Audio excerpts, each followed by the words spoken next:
नारायणं नमस्कृत्य नरं चैव नरोत्तमं देवीं सरस्वतीं व्यासं ततो जयम उदीरयेत्।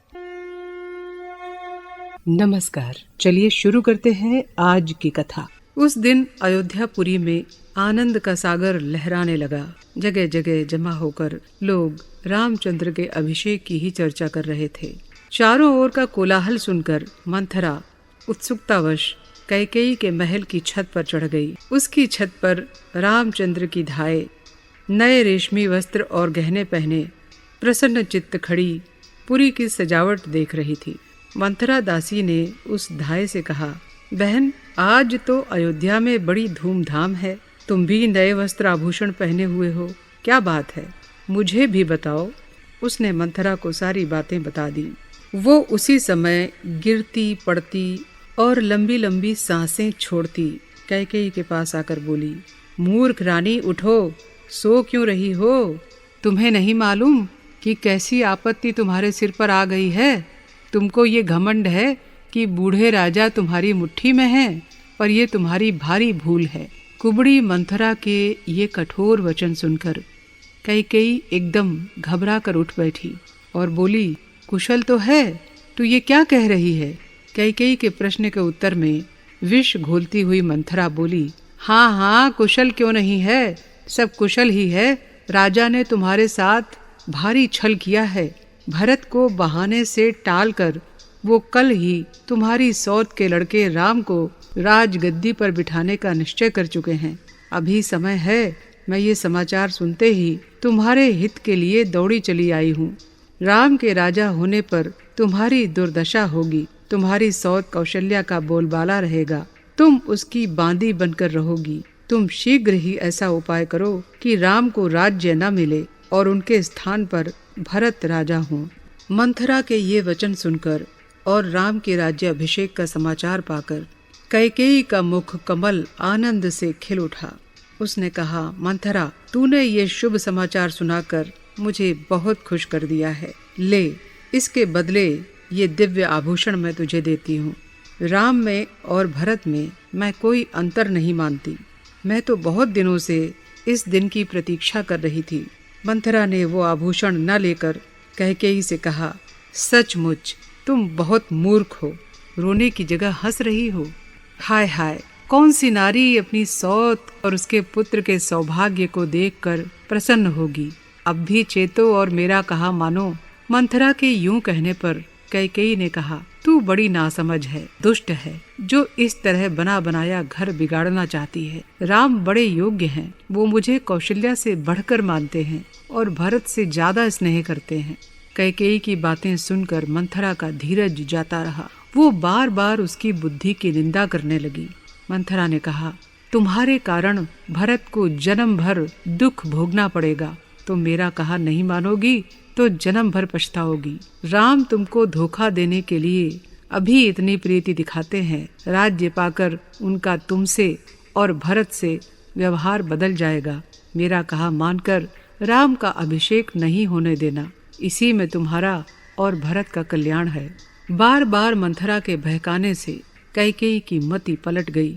उसे मंथरा की बात ठीक जचने लगी। उसने कहा, मंथरा, अब मैंने जाना तू ही मेरी सच्ची हितैषी है। शीघ्र बता, किस उपाय से राम का राज्याभिषेक रोककर भरत को राज्य दिलाया जा सकता है। मैं अवश्य वही उपाय करूंगी। कैकेयी की मति पलटी देखकर मंथरा ने कहा, अब तुम्हारी बुद्धि ठिकाने आई रानी। सुनो, मैं उपाय बतलाती हूँ। पहले देवता और असुर जब आपस में लड़े थे, तब तुमको साथ लेकर राजा दशरथ देवताओं की ओर से लड़ने गए थे। दक्षिण देश में दंडक वन के पास वैजयंतपुर में शंबरासुर नाम का जो महामायावी असुर रहता था, उसी के साथ इंद्र का युद्ध हुआ था। राजा दशरथ ने उस युद्ध में बड़ा पराक्रम दिखाया। दानवों से लड़ते समय जब वो घायल हो गए थे, तब तुमने रथ सहित राजा को रणभूमि से हटाकर उनके प्राणों की रक्षा की थी। उस समय प्रसन्न होकर राजा ने तुमसे 2 वरदान मांगने के लिए कहा था, परंतु तुमने उस समय वे वरदान नहीं मांगे और ये कहा कि जब मैं चाहूंगी तब मांग लूंगी। ये बात तुमने ही मुझे बताई थी, अब तुम भूल गई हो। इस समय तुम वही दोनों वरदान राजा से मांगो।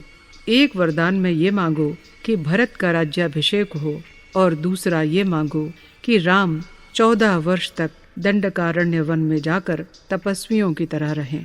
14 वर्ष में भरत के राज्य की जड़ें जम जाएंगी और प्रजा राम को भूलकर भरत की अनुरागिनी बन जाएगी। तुम अभी सब आभूषण उतारकर मैले कुचैले कपड़े पहनकर कोप भवन में जाकर धरती पर लेट जाओ। राजा तुमको बहुत चाहते हैं, वो तुम्हारे लिए सब कुछ कर सकते हैं। राजा चाहे कुछ भी कहें, तुम मत मानना। जब ये तुम्हारी इच्छा पूरी करने को तैयार हो, तभी तुम कोप भवन से निकलना। इस प्रकार दुष्टा मंथरा ने कैकेयी को पढ़ाकर पक्का कर लिया। कैकेयी कोप भवन में जाकर सब आभूषणों को इधर उधर फेंककर धरती पर लेट गई। उसने मंथरा से कहा, आज या तो राम वनवासी होंगे और भरत को राजगद्दी मिलेगी, या मरकर ही मैं इस भूमिशैया से उठूंगी। मंथरा को कैकेयी की बात सुनकर बड़ा संतोष हुआ। राजा दशरथ राम के अभिषेक की आज्ञा देकर ये प्रिय समाचार कैकेयी को सुनाने के लिए कैकेयी के महल में गए। नित्य रात को जब राजा जाते थे, तब कैकेयी उन्हें स्वागत के लिए खड़ी मिलती थी। उस दिन महल के भीतर जाकर राजा ने कैकेयी को नहीं देखा तो उन्हें बड़ी शंका हुई। दशरथ ने कैकेयी की सखियों से पूछा, तुम्हारी स्वामिनी कहाँ है? तब द्वार पर पहरा देने वाली दासी ने डरते हुए कहा, महाराज, देवी न जाने क्यों बहुत क्रोधित होकर कोप भवन में पड़ी हुई हैं। ये सुनकर राजा बहुत उदास हो गए।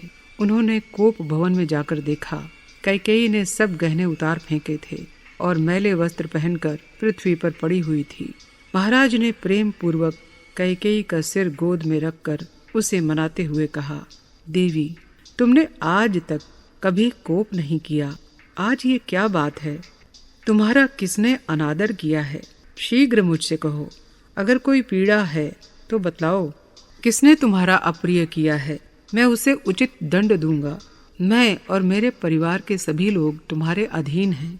मैंने तुम्हारी बात कभी नहीं टाली। मैं अपने पुण्य की शपथ खाकर कहता हूँ, जिससे तुम प्रसन्न होगी वही मैं करूँगा। दशरथ के ये वचन सुनकर कैकेयी ने अप्रिय वचन कहने से पहले इस प्रकार भूमिका बांधी।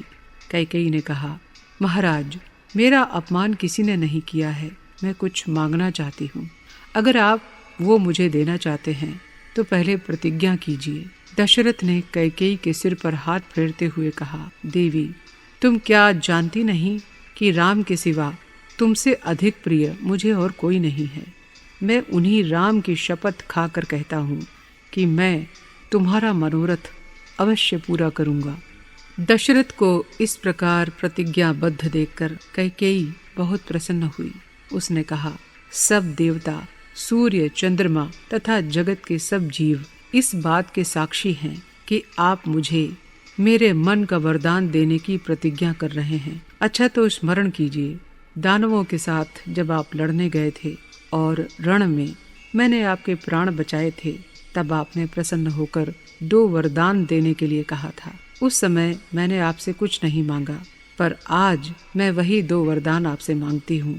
एक वरदान में मैं ये मांगती हूँ कि आपने जो राम के अभिषेक की तैयारी की है, उससे भरत का अभिषेक किया जाए। दूसरा वरदान मैं ये मांगती हूँ कि राम कल ही जटा वल्कल धारण करके 14 वर्ष के लिए वन को चले जाएं। यही मेरा मनोरथ है। अब आप अपनी प्रतिज्ञा पूरी करके सत्यवादी बनिए। आज की कथा बस यहीं तक। आगे की कथा के लिए इंतज़ार कीजिए अगले एपिसोड का। तब तक के लिए नमस्कार।